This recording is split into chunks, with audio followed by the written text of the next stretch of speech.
श्री शिवाय नमस्तुभ्यम।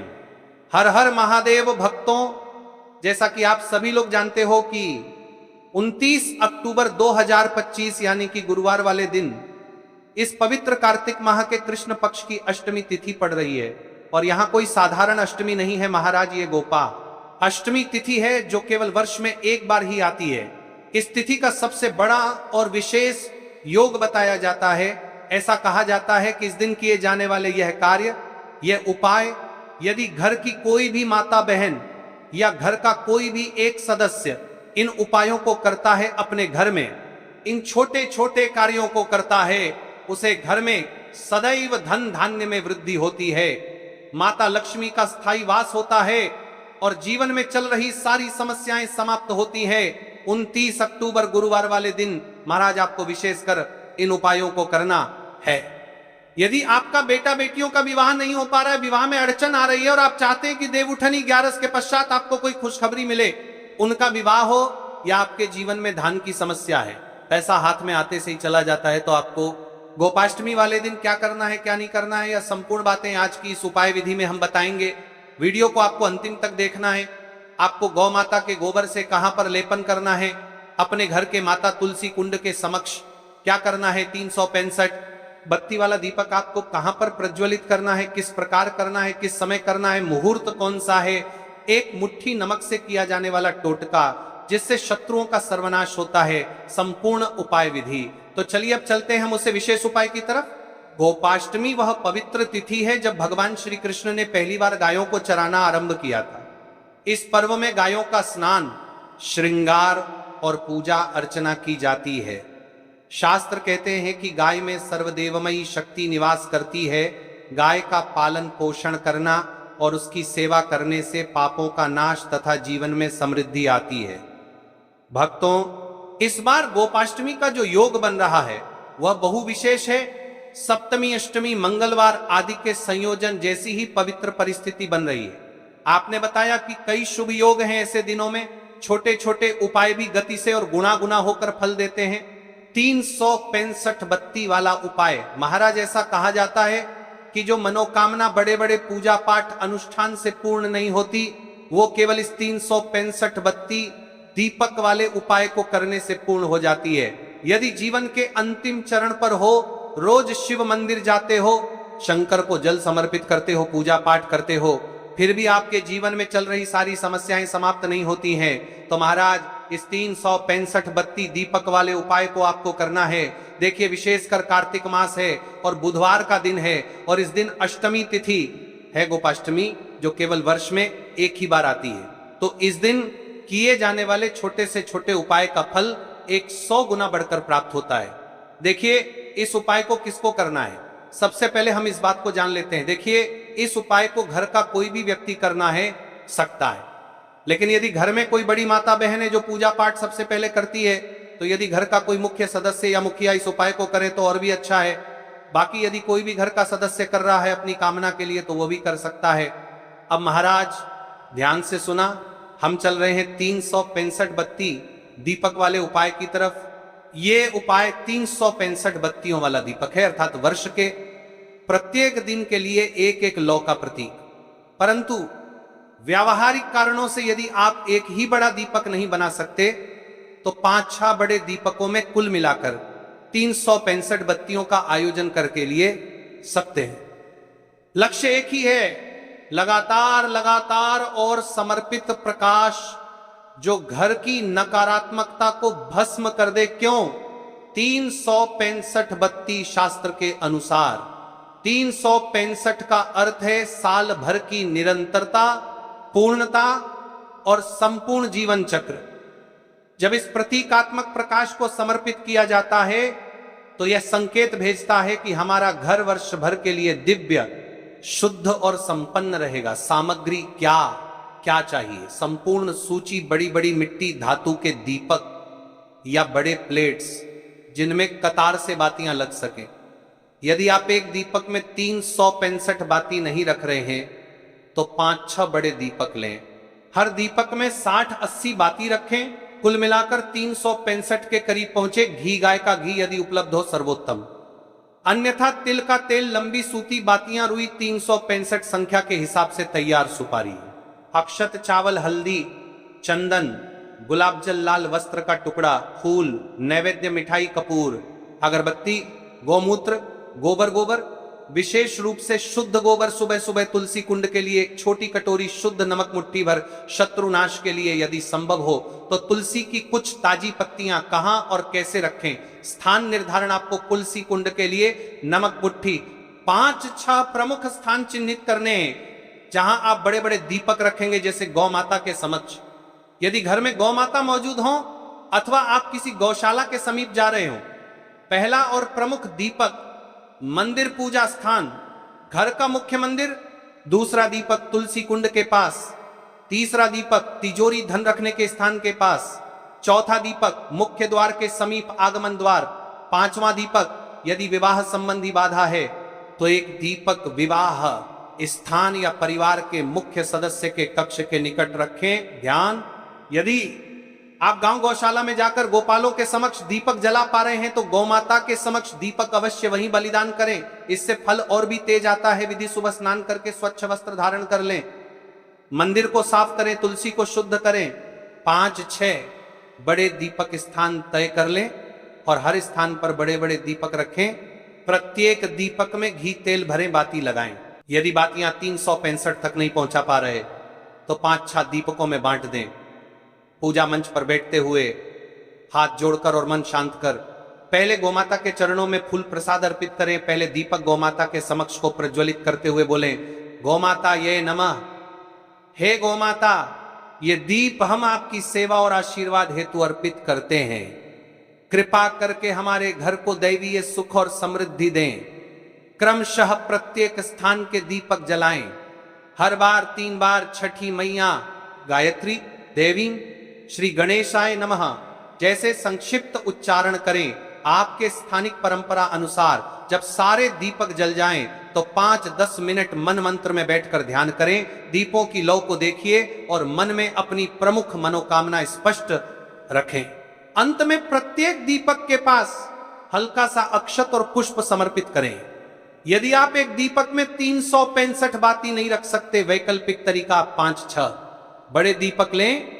हर दीपक में लगभग 60-80 बाती रखें। कुल बत्तियां 365 के आसपास, या आप छोटे छोटे मिट्टी के दीपक दियों की पंक्ति बनाकर उन्हें कुल 365 तक जला सकते हैं, पर यह अधिक समय लेगा।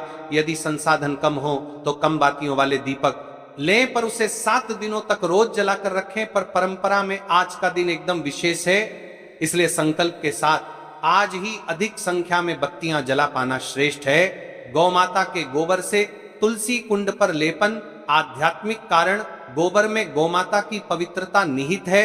गोबर से लेपन कर मनुष्य अपने घर परिवार को प्राकृतिक, पवित्र और शुद्ध ऊर्जा से आवृत करता है।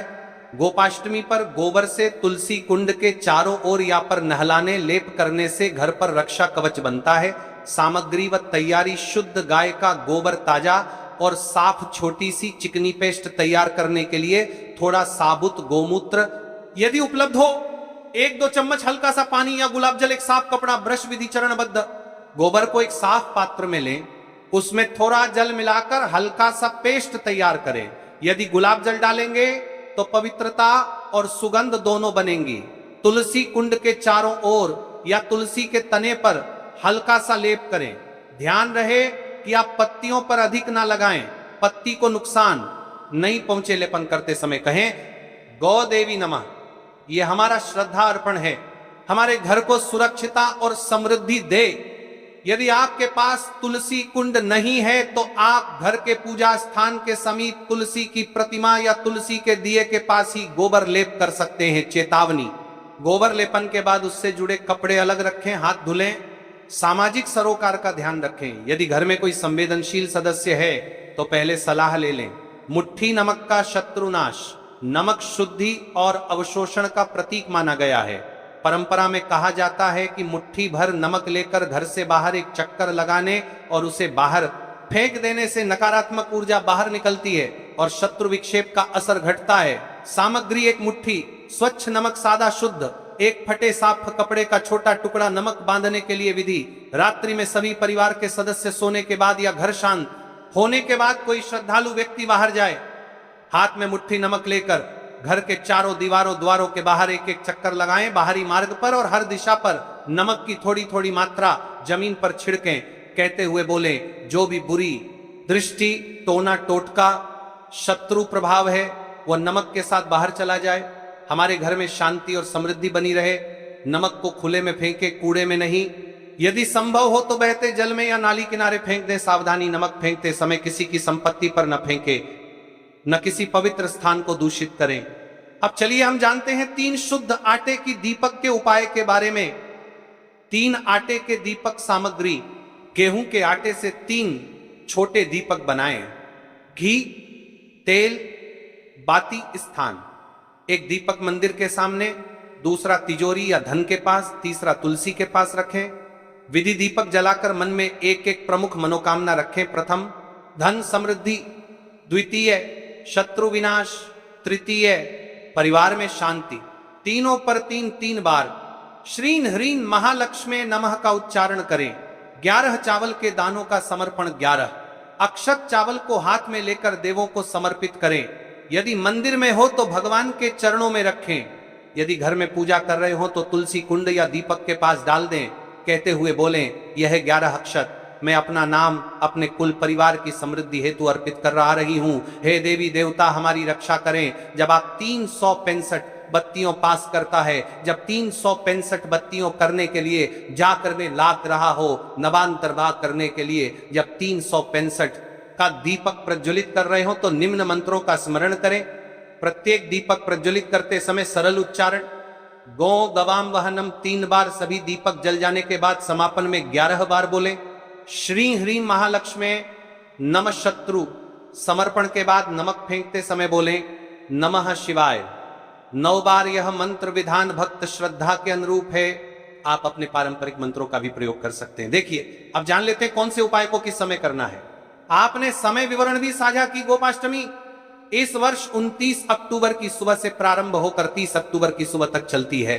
पर उपाय 365 बत्ती गोबर लेपन। नमक के लिए श्रेष्ठ समय 365 बत्ती दीपक। सूर्यास्त के बाद संध्या प्रदोष काल, सूर्यास्त के तुरंत बाद गोबर से तुलसी कुंड लेपन। सुबह या दोपहर के पहले भाग में सुबह का समय श्रेष्ठ मुट्ठी नमक। रात के समय सभी के सो जाने के बाद 3 आटे के दीपक और 11 चावल। संध्या प्रदोष या उसके तुरंत बाद।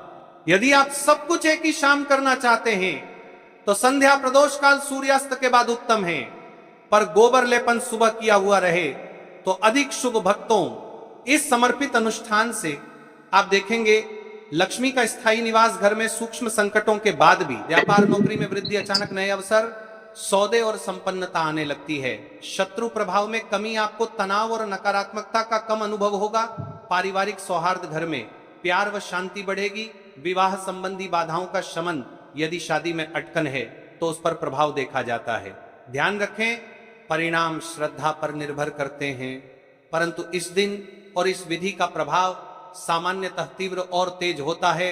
इन उपायों को करते समय आपको क्या क्या सावधानियां बरतनी है दीपक जलाते समय।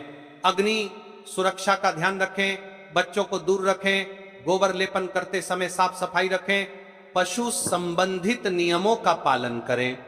नमक फेंकते समय किसी की संपत्ति या सार्वजनिक पर्यावरण को नुकसान न पहुंचाएं। किसी भी प्रकार के अवैध, हिंसक या अनैतिक कर्म के लिए यह उपाय मत प्रयोग करें। आध्यात्मिक उपायों का लक्ष्य सदैव सकारात्मक और निर्मल होना चाहिए। यदि घर में कोई गंभीर वैधानिक शारीरिक समस्या है तो आध्यात्मिक उपाय के साथ व्यावहारिक उपाय, डॉक्टरी, कानूनी सलाह भी आवश्यक है। इस गोपाष्टमी उपाय से वृषभ तथा कर्क राशि के लोग विशेष लाभान्वित हो सकते हैं। वृषभ राशि को धन संबंधी लाभ और कर्क राशि को पारिवारिक शांति और संतान सुख के संकेत मिल सकते हैं। अब बात करते हैं कि इस उपाय को किस समय करना चाहिए। देखिए महाराज जी, इस उपाय को करने के 2 समय बताए गए हैं। सुबह का समय, प्रदोष काल का समय। कई सारी माता बहनें सुबह के समय इस उपाय को करना चाहती है तो वह सुबह के समय इस उपाय को कर सकती है। सुबह का समय सबसे शुभ माना जाता है। विशेषकर पूजा पाठ और उपासना के लिए सुबह का समय बहुत उत्तम है। सबसे श्रेष्ठ समय सुबह 7 बजे से 8 बजे तक। यदि कोई व्यस्त है और वह इस उपाय को करना चाहते हैं तो सुबह 10 बजे तक कर सकते हैं। और यदि कोई माता बहन चाहे कि वो 12 बजे से पहले कर लें तो भी मान्य है। बस इतना ध्यान रखना है कि दोपहर 12 बजे से बाद नहीं होना चाहिए। अब देखिए महाराज की बात कर लेते हैं प्रदोष काल के समय के बारे में। प्रदोष काल का समय दूसरा श्रेष्ठ समय है प्रदोष काल। प्रदोष काल का अर्थ है संध्या के समय का वह विशेष मुहूर्त सबसे श्रेष्ठ समय। शाम 5 बजे से 6 बजे तक यदि इस समय न हो पाए तो रात 8 बजे तक कर सकते हैं। लेकिन याद रखिए 8 बजे के बाद ये उपाय न करें। अब कई सारे लोग कमेंट करके हमसे ही समय पूछने लगते हैं कि महाराज जी आप ही बता दीजिए सबसे उत्तम समय कौन सा है, कौन सा समय चुने। यदि आप प्रदोष काल में करें तो दीपक साथ ले जाएं, यदि आप सुबह करें तो गंगा जल साथ रखें। दोनों समय पर भगवान विष्णु प्रसन्न होते हैं। आप किसी भी समय कीजिए। अब देखिए बात कर लेते हैं इस उपाय की सामग्री के बारे में कि इस उपाय के लिए आपको क्या क्या सामग्री चाहिए। 3 तुलसी पत्तियां ताजी हो तो उत्तम। यदि एकादशी का दिन है तो तुलसी नहीं तोड़नी चाहिए। ऐसे में घर में रखी सूखी तुलसी पत्तियां भी उपयोग में ली जा सकती हैं। यदि आपके घर में तुलसी का पौधा नहीं है तो आप किसी पड़ोसी या परिचित से ले सकते हैं। देखिए भगवान विष्णु को हल्दी अत्यंत प्रिय है तो अब हमें हल्दी लेना है। 1 चुटकी हल्दी, रसोई घर की हल्दी चलेगी, शुद्ध हल्दी का प्रयोग करें। अब इस उपाय को करने के साथ में हमें एक दीपक भी लेना है महाराज जी, ठीक है। एक दीपक लंबी बत्ती का दीपक प्रदोष काल में करने पर दीपक अवश्य जलाएं। थोड़ा सा गंगाजल सुबह के समय करने पर गंगाजल का उपयोग करें। भगवान विष्णु की प्रतिमा या चित्र, भगवान विष्णु, श्री राम या श्री कृष्ण की प्रतिमा रखें। अब हम इस उपाय की पूरी विधि विस्तार से समझते हैं। शुद्धि और प्रारंभिक प्रार्थना। सबसे पहले आप स्नान कर लें या कम से कम हाथ मुंह धो लें, स्वच्छ वस्त्र पहने और पूजा स्थान को साफ करें। भगवान विष्णु की प्रतिमा के सामने आसन बिछाएं। तुलसी से प्रार्थना करके 3 पत्तियां लेना। हे माता तुलसी, मेरे जीवन में अनेक कष्ट हैं, मैं आपसे विनम्रता पूर्वक 3 पत्तियां ले आ रही हूं, कृपया मेरी मनोकामनाएं पूर्ण हो। अब 3 तुलसी पत्तियां तोड़ लें, हल्दी लगाना। अब उन 3 पत्तियों में से 2 पत्तियों पर हल्दी की छोटी छोटी बिंदी लगाएं। ये समझार तुलसी पत्तियां, बिंदी शुभता का प्रतीक है। ऐसा करने से पत्तियां और भी पवित्र हो जाती हैं। दीपक या गंगा जल का प्रयोग यदि आप प्रदोष काल में दीपक जलाएं। यदि आप सुबह कर रहे हैं गंगा जल का स्पर्श करें। 2 तुलसी पत्तियां अर्पण करना। जिन 2 पत्तियों पर हल्दी लगी है उन्हें भगवान विष्णु की प्रतिमा के सामने अर्पित करें और कहें, हे श्री हरि, मैं आपको ये तुलसी पत्तियां अर्पित करता करती हूं, कृपया मेरी मनोकामनाएं पूर्ण करें, मेरे कष्ट दूर करें, मेरे परिवार में सुख शांति लाएं। नमो नारायणाय। अब अपनी समस्या या मनोकामना स्पष्ट रूप से बोलें।